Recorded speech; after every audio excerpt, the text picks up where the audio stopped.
Today, we're in a controlled environment. It's not raining. That's the one good thing about an indoor range. We have up to 100 yards here, which is all we need for a good deer rifle. Bill Balda, tell us what you do for the department. I am the supervisor for our hunter education program. I have not had my rifle out since last year. Where would you suggest somebody starts?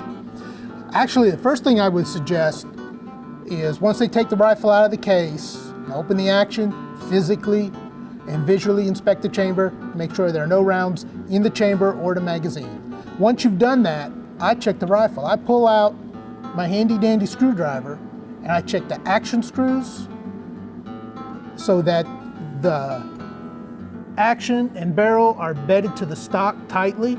If they're not, you can't zero it. It's going to shake a little bit. You have a wood stock, and in the humidity in Kentucky, as you know, it gets real high and then it gets low.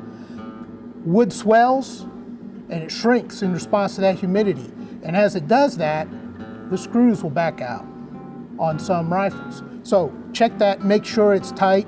If you have the tools you need, make sure that your scope is tight in the rings and your mount is tight to the rifle. Okay. Most people typically take their gun out and just shoot it.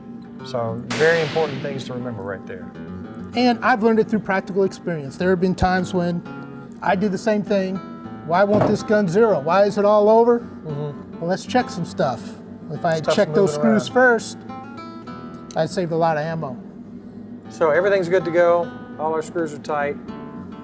Then what? Yardage-wise, what would you do? With the high-powered cartridges like 25-06 and 243s and 30-06s, you can sight them in at 100 yards, and anywhere out to 100 yards, you can hold dead on and it will be on. Because what you're shooting at is about 8 or 10 inch vital area on a deer.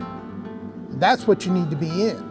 If it's sighted in for someone else, you can't do that. You don't know where that round's gonna go. You need to shoot your rifle and zero your rifle before you take it to the woods.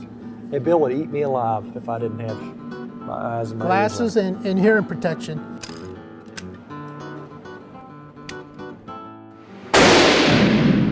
My shooting style, because of the way that I have to shoot off of this shoulder, is really different. And most people, I sighted this one in for my wife. How many inches am I up and left? You were about 8 and 8. Yeah. So that shows how don't trust somebody else's sighting in.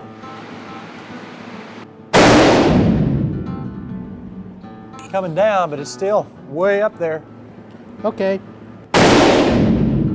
Where we're at right now is it's on black at 50. We can go to 100 now and finish sighting in. I'd say take a break. And what we'll do is we'll let this cool down and then shoot another one cold at it. What's the basics of pulling a shot off? You want to shoot a good shot with every round, whether you're zeroing or you're shooting at a deer or a squirrel. And it's really the simplest way to remember to do that is there's 3 things that are fundamental to shooting a good shot: sight alignment, trigger control, and follow through. If you're using iron sights, any type of iron sights, you need to put that front sight in the middle of the rear sight and focus on the front sight, and then line it up with your target. If you're using a scope, it's really easy. You put the crosshairs on the target where you want the bullet to go. Trigger control is nothing more than being smooth with a trigger pull. You don't want to milk the trigger. You don't want to squeeze your whole hand as you're pulling the trigger. You just want your finger to move. To facilitate that, a good firm grip, like a firm handshake, and pull that rifle into your shoulder will help you do just that. Just pull that one finger, smooth and straight to the rear. Follow through is just watching the crosshairs or the front sight come back to the target or where it was.